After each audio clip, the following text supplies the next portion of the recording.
दुआ है परवरदिगार आलम हम सब की इबादतों को अपनी बारगाह में कबूल फरमाए और जो मकसद ज़िंदगी मकसद हयात लेकर फर्श अता पर आए खुदा उन मकासद में भी हम सबको कामयाबियाँ कामरानियाँ नसीब फरमा दे। रसूल करीम का बेहतरीन कौल जो मुत्तफ़क़ुन अलैहि कौल है, मतलब शिया भी इसे मानते हैं, अहले सुन्नत भी इसे मानते हैं। फरमाया यौम नदउ कुल्ल उनासिन बिइमामिहिम कि क़यामत के दिन खुदा जब इंसान को बुलाएगा तो सबसे पहले इंसान से ये नहीं पूछेगा कि ये बताओ नमाजें कितनी लाए। इंसान से ये नहीं पूछेगा कि बताओ रोजे कितने लाए। इंसान से ये नहीं पूछेगा कि मुसलमान बताओ तरावियां कितनी पढ़ के लाए। इंसान से ये नहीं पूछेगा कि कुरान के कितने पारे याद करके आए। इंसान से ये नहीं पूछेगा कितने दुरूद पढ़कर आए हो। इंसान से ये नहीं पूछेगा तुमने मुस्तफा के कितने कसीदे पढ़े। पर मैं सबसे पहला सवाल जो खुदा इंसान से करेगा वो नमाज का सवाल नहीं होगा, वो रोजे का सवाल नहीं होगा, वो हज और ज़कात का सवाल नहीं होगा। पहला सवाल खुदा ये करेगा कि बता इमाम कौन सा लाया। अगर इमाम सही था फिर खुदा कहेगा अपनी नमाज भी ला, अपना रोजा भी दे, अपना हज भी दे, अपनी ज़कात भी दे। लेकिन फरमाया अगर इमाम सही नहीं था तो नमाजें भी मुंह पे मारी जाएंगी, इबादतें भी मुंह पे मारी जाएंगी, चाहे अपने वक्त का सबसे बड़ा आबिद ही क्यों ना हो। फरमाया खुदा सारी इबादतों को ज़ाया कर देगा, क्योंकि इसका इमाम क्या था? गलत था। करबला की जंग नमाज नहीं, करबला की जंग रोजे की जंग नहीं। क्या आप कहें इमाम हुसैन करबला इसलिए गए क्योंकि मौला हुसैन के ज़माने के लोग नमाज नहीं पढ़ते थे, मौला हुसैन के ज़माने के लोग रोजा नहीं रखते थे। हम बार बार मिंबरों से क्यों कहते हैं इब्न साद नमाजी था, शिमर नमाजी था, इब्न मुलजिम कातिल अमीरुल मोमिनीन नमाजी था। नमाज पढ़ी लेकिन उसके बाद भी कातिल नहीं बने, रोजा रखा लेकिन फिर भी कातिल हुसैन बने। करबला का मसला नमाज और फिक्र का मसला नहीं था, करबला का मसला इमाम का मसला था। कि अगर तेरा इमाम हुसैन जैसा है तो खुदा तुझे हबीब बना देता है, खुदा तुझे और बना देता है, खुदा तुझे ज़ुहैर बना देता है।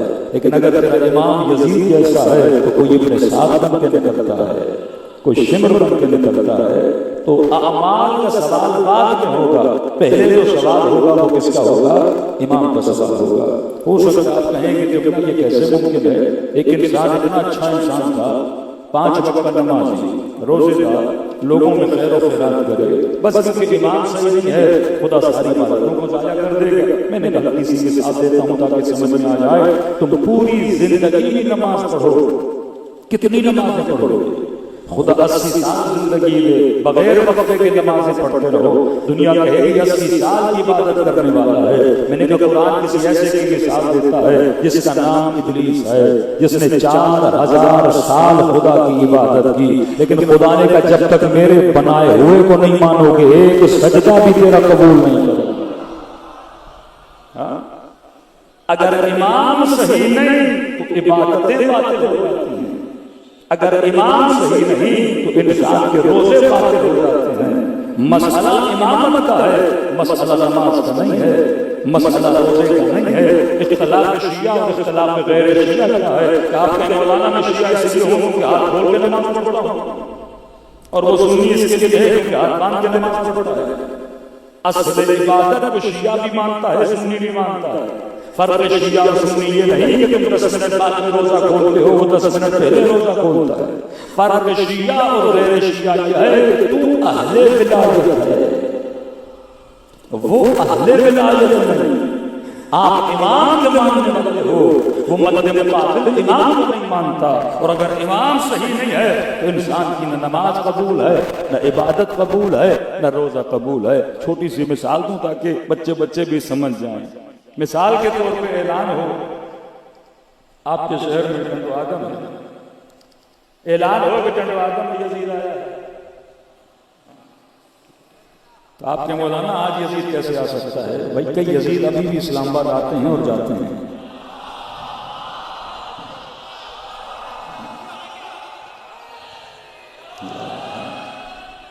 बस ये है कि यजीद शक्ल बदलता है, आदतें नहीं बदलता, सिफात नहीं बदलता। लेकिन मिसाल के तौर पे अगर 1400 साल पहले वाला यजीद आ जाए और ऐलान हो टंडो आदम वालों जिसने यजीद के पीछे नमाज पढ़नी है, सारे जमा हो जाओ। और हैं इस मुल्क में कुछ ऐसे मुसलमान जो शायद यजीद के पीछे नमाज पढ़ने के लिए तैयार भी हो जाए। हाँ भाई, एक होता है सहाबा का आशिक, एक होता है एक्सट्रीम लेवल का आशिक। सहाबा से हम भी प्यार करते हैं, लेकिन हमारी कुछ लिमिट्स हैं, हमारी कुछ कंडीशंस हैं। लेकिन हैं कुछ मुसलमान जो इतनी एक्सट्रीम लेवल पे हों कि भाई हमारी जिंदगी में ख्वाहिश थी, थोड़ी आवाज बढ़ा दे, जिंदगी में ख्वाहिश थी कि हम सहाबी को देखें लेकिन देख न पाए। तो कम से कम यजीद सहाबी नहीं पर सहाबी का बेटा तो है।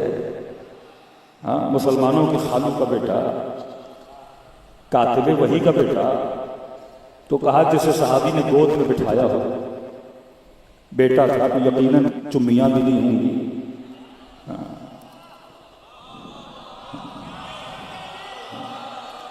सीने से भी लगाया होगा। अब फर्क है ना, हुसैन को जिसने बोसा दिया उसे मोहम्मद कहते हैं।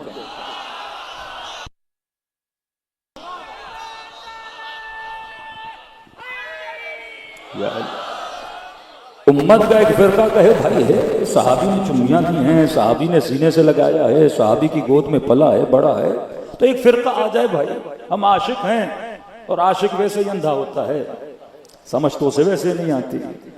तो कहे कि जनाब हम यजीद के पीछे नमाज पढ़ने को तैयार हो जाएं और आप शियायान अहले बैत अलैहिस्सलातु वस्सलाम वहां खड़े हो जाएं कि हम देखें तो सही यजीद नमाज कैसे पढ़ रहा है।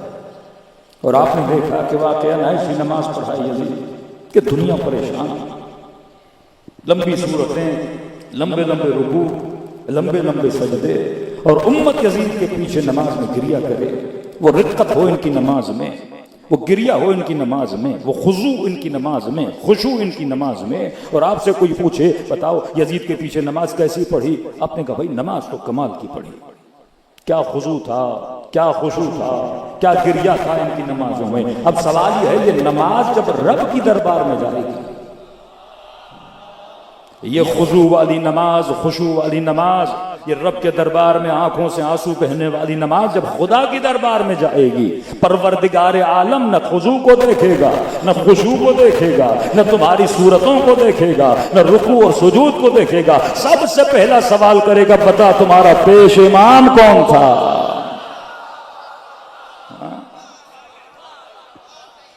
अल्लाह सबसे पहले इमाम को देखता है। अगर इमाम सही है तो अमल सही है, अगर इमाम गलत है तो अमल गलत है। शायद आज पाकिस्तान में कुछ बरादरान आपसे पूछें कि जनाब मैं मसलन तुम्हारे इमाम को नहीं मानता, मैं तो नमाज भी पढ़ रहा हूं, मैं रोजा भी रख रहा हूं, मैं हज भी कर रहा हूं, मैं खैर व खैरात भी कर रहा हूं, क्या होता है इमाम को न मानने से, और तुम्हें क्या फायदा मिला इमाम को मानने से। मिसाल के तौर पे आज अमीरुल मोमिनीन को अपना इमाम नहीं मानता, क्या उसकी नमाज छूट जाएगी? क्या कोई हुसैन को नहीं मानता, क्या उसका हज छूट जाएगा? हुसैन को न मान कर भी हाजी हाजी रहा, हुसैन को न मान कर भी नमाजी नमाजी रहा, हुसैन को न मान कर भी ज़कात देने वाला ज़कात देने वाला रहा। तो इमाम को मानने का फायदा क्या है? मैंने कहा वही फायदा है जो 1400 साल पहले हुर को मिला था, वही फायदा है जो 1400 साल पहले हबीब इब्न मज़ाहिर को मिला था, और वही फायदा आज भी हमें मिल रहा है। जिन्होंने कल इमाम का सही इंतखाब नहीं किया था वो वक्त के जालिम का साथ दे रहे थे, और जिन्होंने इमाम का साथ दिया था वो वक्त के यजीद के मुकाबले में खड़े हो गए थे। तो कल की तारीख में देखोगे तो वक्त के यजीद के मुकाबले में हुसैन खड़ा था, और आज की तारीख में देखोगे तो वक्त के यजीद के मुकाबले में अली के चाहने वाले खड़े हैं।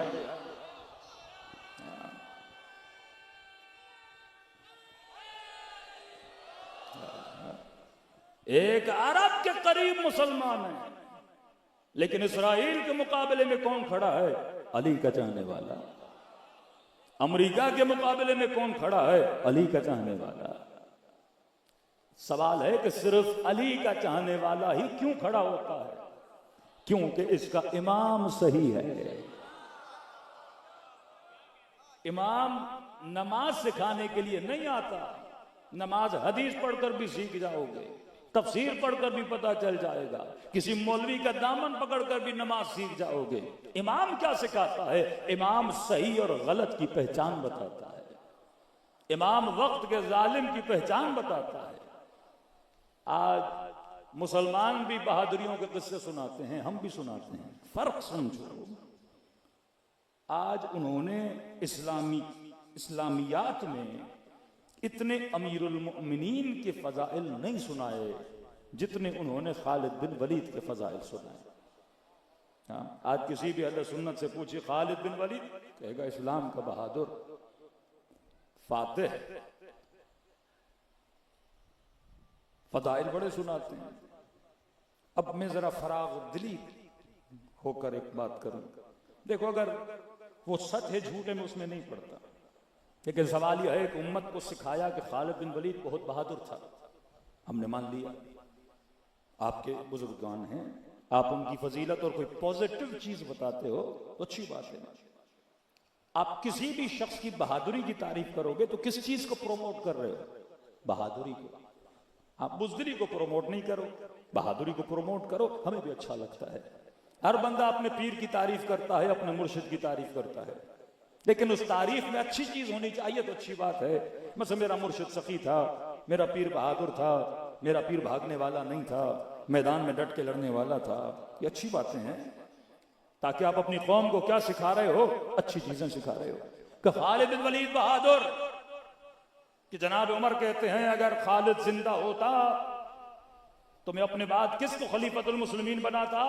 खालिद बिन वलीद को बनाता। बहादुर, हमने का मान लिया बहादुर। कि हजरत उमर बड़े बहादुर थे, मैंने कहा मान लिया, अच्छी बात है। आप अपने बच्चों को बहादुरी के किस्से सुनाओ, बुज़दिली के किस्से नहीं सुनाओ, सखावत के किस्से सुनाओ। खुलफा की जब बातें करो तो उनकी अच्छी अच्छी बातें बताओ, ताकि उम्मत में अच्छी बातें क्या हो? प्रमोट हो। आपने कहा उमर फातिह ईरान, फातिह रोम, बहादुर था। हमने कहा ठीक है, मान लिया बहादुर था।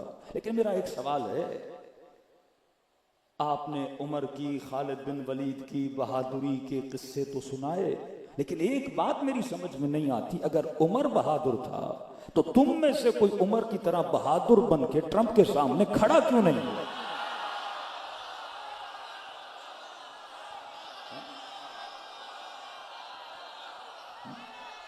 ऐसे नहीं, दोनों हाथों बुलंद करके पूरी ताकत के साथ हुसैनियत, हुसैनियत, यजीदियत, यजीदियत, कुल ईमान आ रहा हैदरी।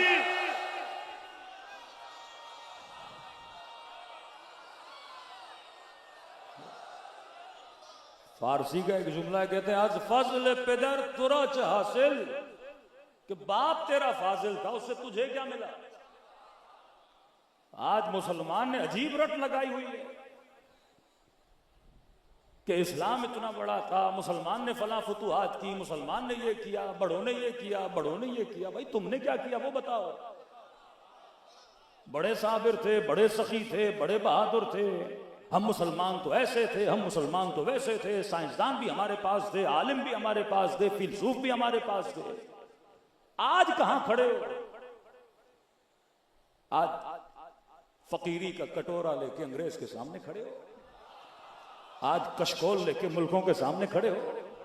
आज जुर्रत नहीं, आज एक भी मुसलमान हुक्मरान, एक भी, 40 से ज्यादा ममालिक है मुसलमान, एक भी मुसलमान मुल्क का हाकिम अपने ख्वाब में भी नहीं सोच सकता कि मैं अमेरिका पे हमला करूंगा। अपने ख्वाब में भी नहीं सोच सकता। वो चीज जो ये ख्वाब में नहीं देखते शिया, उसे तबीर बना के दिखा देते हैं।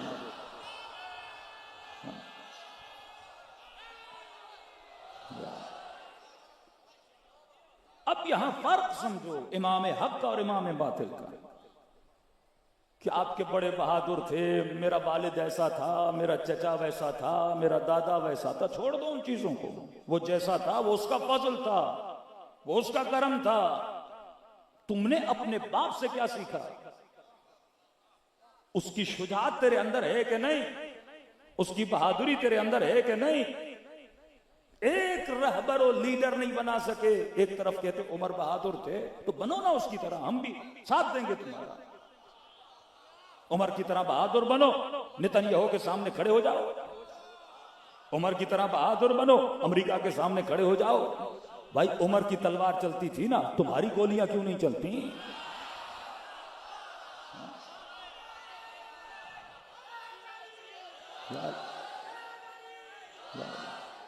अब फारूक समझो, बहादुरी के किस्से उन्होंने भी सुनाए, बहादुरी के किस्से हमने भी सुनाए, खैबर हमने भी सुनाई, खंदक हमने भी सुनाई, शबे हिजरत का वाकया हमने भी सुनाया, करबला हमने भी सुनाई। अब सवाल यह है, वो सुनाते रहे पर बहादुर रहबर पैदा न कर सके।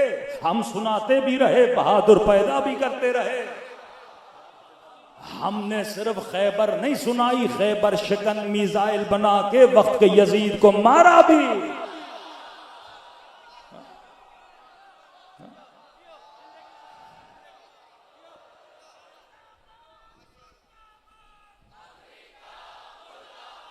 मुर्दाबाद मुर्दाबाद इस्राइल, मुर्दाबाद मुर्दाबाद। हमने सिर्फ यार, हमने सिर्फ बहादुरी के किस्से नहीं सुनाए।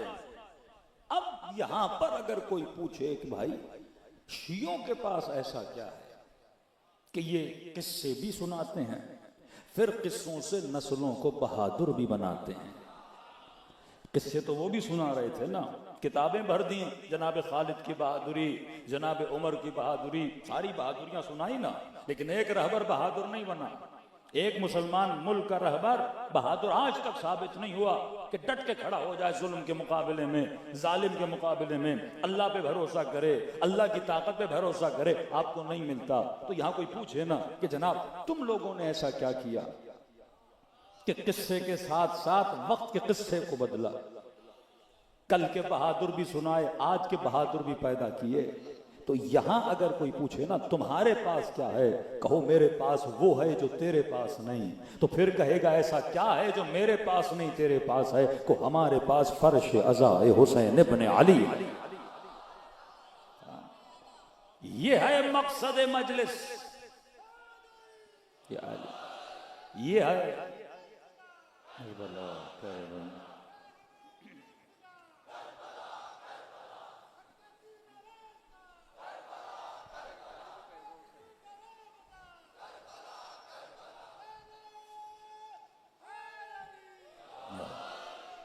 ये फर्श अज़ा, ये मजलिस अज़ा। मजलिस अज़ा यहां सिर्फ न्याज बहाना है, मकसद आपको बहादुर बनाना है। हाँ, गिरिया बहाना है, मकसद दिल में जालिम की नफरत को पैदा करना है। कभी शिया रोते क्यों हैं? भाई हम रोते हैं तभी अमेरिका की नफरत है। तुम्हें कोई रुलाने वाला नहीं तो अमेरिका की नफरत कैसे पैदा हो? जब आप जुल्म सुनते हो तो दिल में जालिम की नफरत पैदा होती है। शिया जितना रोता शिया है उतना पूरा साल कोई नहीं रोता। आपका रोना बुरी चीज है। खुदा कुरान में कहता है वदहकु कलीला वब्कु कसीरा, कम हंसा करो ज्यादा रोया करो। इस रोने का एक असर होता है आपके दिल में। जब सुनते हो किसी ने 6 महीने के बच्चे के गले में तीर मारा तो उस जालिम से क्या पैदा होती है? नफरत पैदा होती है। जब सुनते हो किसी ने औरतों की चादरों को छीना, गैरत जज्बे में आती है, इंतकाम का जज्बा पैदा होता है, खून बशर जोश में आता है। तभी हम जब हुज्जत खुदा को भी बुलाते हैं तो ये नारा है ऐन तालिबो बिदमिल मक्तूल बिकरबला, कहां है करबला के खून का बदला लेने वाला। शियों के अंदर एक बदले की आग होती है। और जो बच्चा 4 साल से लेके 80 साल तक फर्श अज़ा पे शहादत शहादत शहादत सुने, हुसैन उसके दिल से मौत के खौफ को खारिज कर देते हैं। दुनिया का हर बंदा मौत से डर सकता है, लेकिन अली वाला कभी मौत से घबरा नहीं सकता। ये फर्श अज़ा था, ये जुलूस, ये मेहनत, ये जहमत। शिया कभी कंजूस नहीं होता, क्योंकि हुसैन उसे कंजूस बनने ही नहीं देते। मुहर्रम का महीना आया, ये सबील लगाएगा। मुहर्रम का महीना आया, ये अज़ादारों को खाना खिलाएगा। ये अपनी जेब से खर्च करता है। तो पता चला जो हुसैन से मिल जाता है खुदा उसे सखी बना देता है। जो अहले बैत से मिल जाता है किसी को हबीब इब्न मज़ाहिर बना देते हैं, किसी को मैं समय तम्मार बना देते हैं, किसी को और बना देते हैं। तो ये इमाम हक है जो इंसान के आमाल को मकाम कबूलियत तक पहुंचाता है।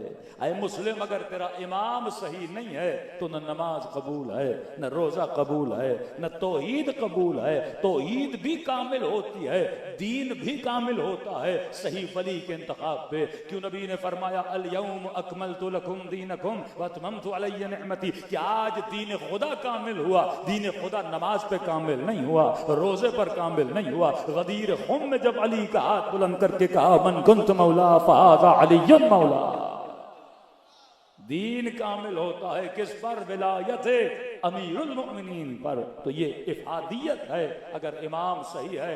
आज ही स्टेटमेंट है ट्रम्प की, आप जाके टीवी खोलें और पढ़ें। उसने कहा कि मैं ईरानी कौम को खरीद नहीं सकता। कि आज उसकी स्टेटमेंट है, कहता है ईरानियों को खरीद नहीं सकता। तो भाई जब कल तेरा बाप खरीद न सका तो आज तू हुसैनियों को कैसे खरीदेगा?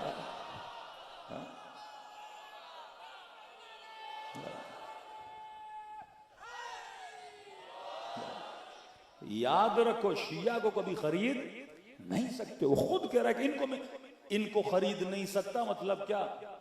मतलब सबको खरीद सकता हूं।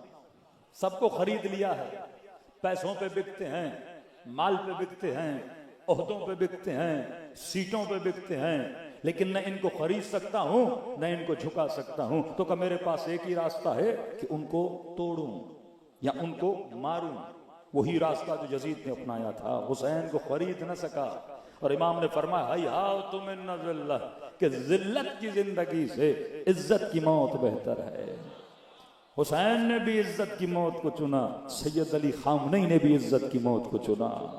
ये अहले बैत के मानने वाले हैं। और अगर इस रास्ते पे चलोगे, यही रास्ता हक का रास्ता है। इंसान को सही और गलत का पता कौन बताता है? इमाम बताता है। अगर इमाम सही है तो दुनिया भी आबाद है, आखिरत भी आबाद है। अगर इमाम गलत है शायद तेरी दुनिया बन जाए, लेकिन आखिरत की जमानत खुदा नहीं देता। तभी फरमा इन्नल हसन वल हुसैन सैयदा शबाब अहले जन्नत, ये हसन हुसैन जन्नत के जवानों के सरदार हैं। अगर जन्नत मिलेगी तो किसके जरिए से मिलेगी? हसन और हुसैन के जरिए से मिलेगी। सल्लल्लाहु अलैहि मोहम्मद व आले मोहम्मद।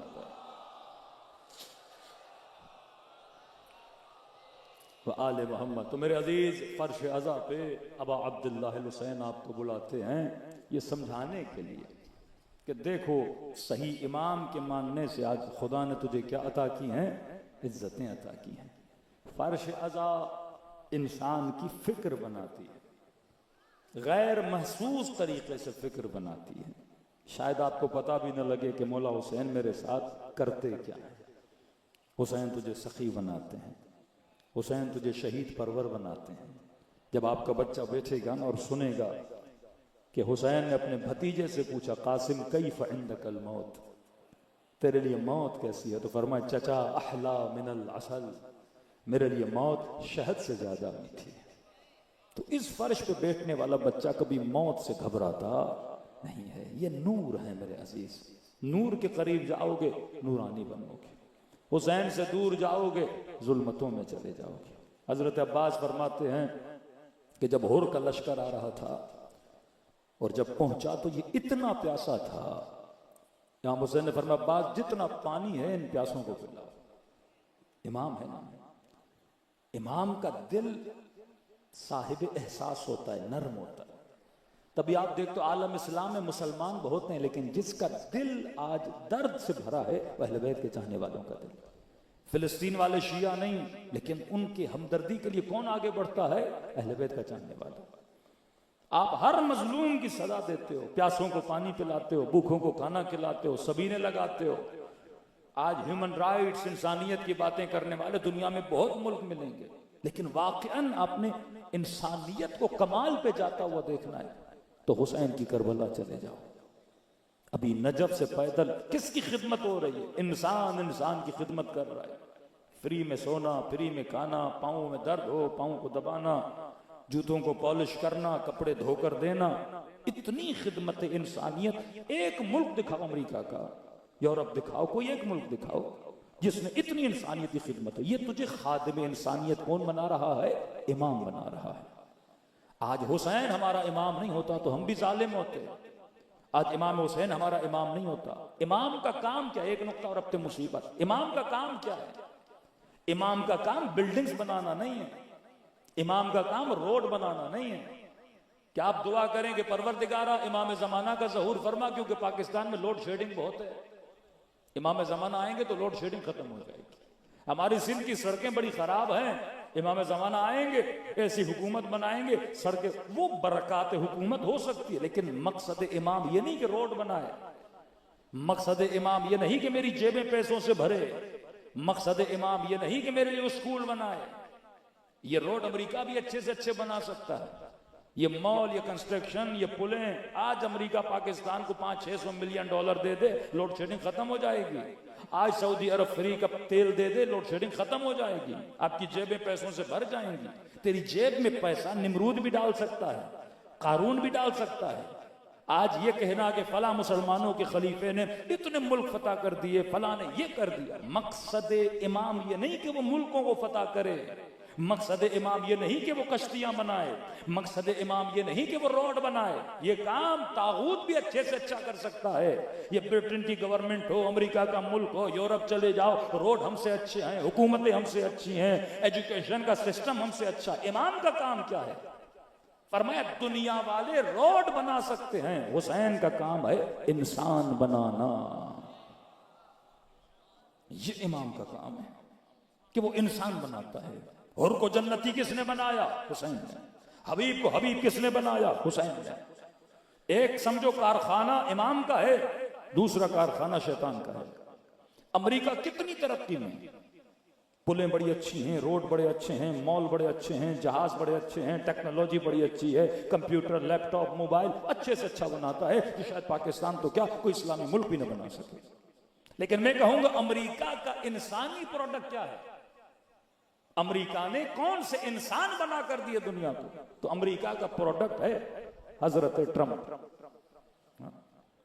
ये उसका आला तरीन प्रोडक्ट है कि उसने दुनिया को ऐसा इंसान दिया है, ट्रम्प जैसा, बुश जैसा, क्लिंटन जैसा, कातिल दिए, जालिम दिए, जानी दिए, शराबी दिए। ये उसका प्रोडक्ट है। और अली का प्रोडक्ट क्या है? सलमान फारसी,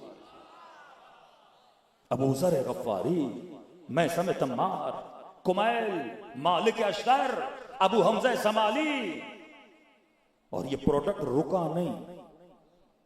कल अली सलमान बना रहे थे, हुसैन हबीब बना रहे थे, चौथे इमाम अबू हमजा समाली बना रहे थे, और आज फर्शे अज़ाए हुसैन खुमैनी और खामनेई बना रहा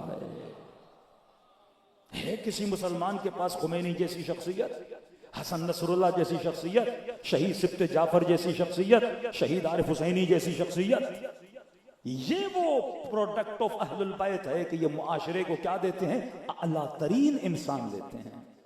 और वो प्रोडक्ट दुनिया को जानी देता है, शराबी देता है, जालिम देता है। तो जब हुसैन के फर्श पे आओगे तो हुसैन से क्या मांगो? इंसानियत मांगो। और अगर इंसानियत को मकाम कमाल पे देखना है तो दुनिया वालों को हुसैन की करबला ले जाओ। का देखो 50 डिग्री की गर्मी में कौन किसकी खिदमत कर रहा है। आप किसी भी सफर पे जाओ, दो चीजों की परवाह होती है, खाना कहां से खाऊंगा, सोने को कौन सी जगह मिलेगी। ये दुनिया का वाहिद मुल्क है। जब इंसान अरबईन पे जाता है, हर चीज की परवाह हो सकती है, दो चीजों की परवाह नहीं होती। खाने का बंदोबस्त भी मोमिन मोमिन के लिए करता है, पानी का बंदोबस्त भी। इतनी खिदमत इंसानियत दुनिया में कहीं नहीं मिलती, क्योंकि इमाम है जो इंसान को क्या बनाता है, इंसान बनाता है। अब मैं अमीरुल मोमिनीन का मानने वाला हूं, अगर इंसान नहीं बना तो इसका मतलब मेरा इमाम अली नहीं है। अगर अमीरुल मोमिनीन मेरा इमाम है तो पूरे इस शहर में अगर बोला जाए कि इंसानियत के आला दर्जे पर कौन फाइज है, तो जवाब ये आए, अली के चाहने वाले फाइज हैं। फरमाया अब्बास जितना पानी है लश्कर और वालों को पिलाओ, क्योंकि ये बड़े प्यासे हैं। गाजी अब्बास कहते हैं सबको पानी पिलाया। आखिर में ऊंट पर उनका आखिरी सिपाही था जो आ रहा था, और इतनी शिद्दत प्यास थी, ये कभी दाएं ढले कभी बाएं ढले। इमाम हुसैन दौड़े दौड़े गए और कहा या अखुल अरब, अरब भाई अपने ऊंट को नीचे बिठा, कहीं शिद्दत प्यास से ऊंट की ऊंचाई से नीचे गिर न जाए। इसे सुनाई नहीं दिया, प्यास इतनी थी। का हुसैन खुद आगे बढ़े, इसके ऊंट की महार को लिया और ऊंट को बिठाया। अब का उतर जा, सुनाई न दिया। का मेरे बाबा हुसैन ने इसे ऊंट से खुद उतारा, गर्मी इतनी सीने से लोहा उतारा, चेहरे पे पानी छिड़का, इसका सर अपने घुटने पे रखा और मेरे बाबा ने इसे पानी पिलाया। रावी कहते जब मुख्तार ने इमाम हुसैन पर जुल्म करने वालों को जमा किया, एक एक से पूछा कि बता तूने कौन सा जुल्म किया था। एक तरफ हुसैनी मिजाज देखो, प्यासे को पानी पिलाओ, वो चाहे दुश्मन के लश्कर का सिपाही क्यों ना हो।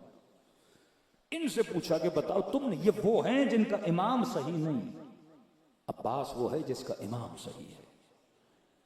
का कौन सा जुल्म किया। किसी ने कहा कि मैंने हुसैन के खेमों को लूटा, किसी ने कहा मुख्तार मैंने 4 साल बच्ची को तमाचे मारे,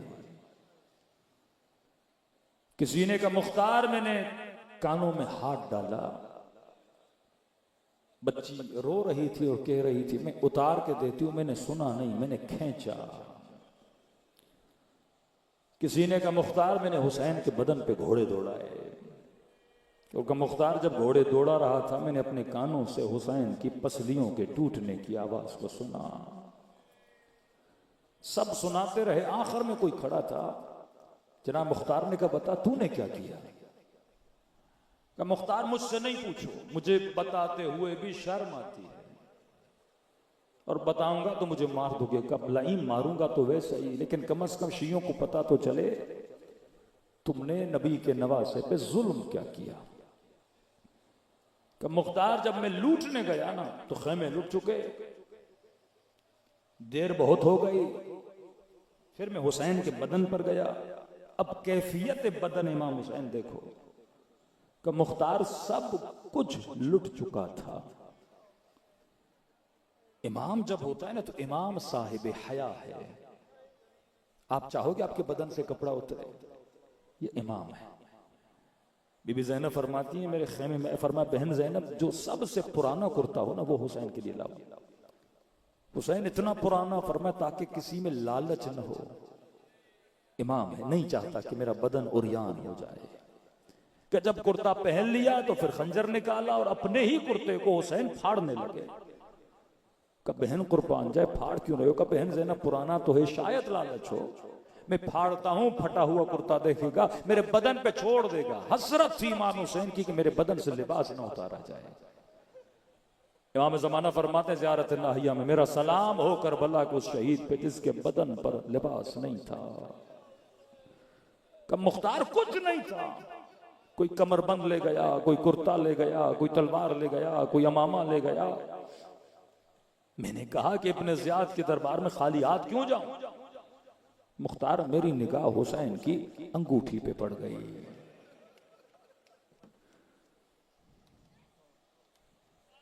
देखो जब इंसान जिंदा हो ना तो बदन गर्म होता है, जब दुनिया से चला जाए तो बदन ठंडा हो जाता है। कब मुख्तार मैंने उंगली उठाई और हुसैन की उंगली से अंगूठी को उतारने की कोशिश की, बड़ी कोशिश के बाद भी नहीं उतरी। मुख्तार ने कहा फिर, कब मुख्तार मैंने खंजर निकाला, हुसैन की उंगली को काटा और मैंने अंगूठी दी। यहां मेरे चौथे इमाम रोते थे और अपने सहाबी को कहते थे तुझे पता है ये कौन था जिसने बाबा की उंगली काटी। का नहीं का ये वही था जिसे बाबा ने ऊंट से उतार कर इसका सर अपनी गोद में रखकर अपने हाथों से इसे पानी पिलाया था। एक तरफ नूर ही नूर है और जब दूर हो जाओ ना हुसैन से तो ये जुल्मत का नजारा है कि इंसान इतना शकी बन जाता है। दमे आखिर तक इमाम हुसैन कोशिश कर रहे थे एक मुसलमान को बड़े से बड़े गुनाह से बचाऊं।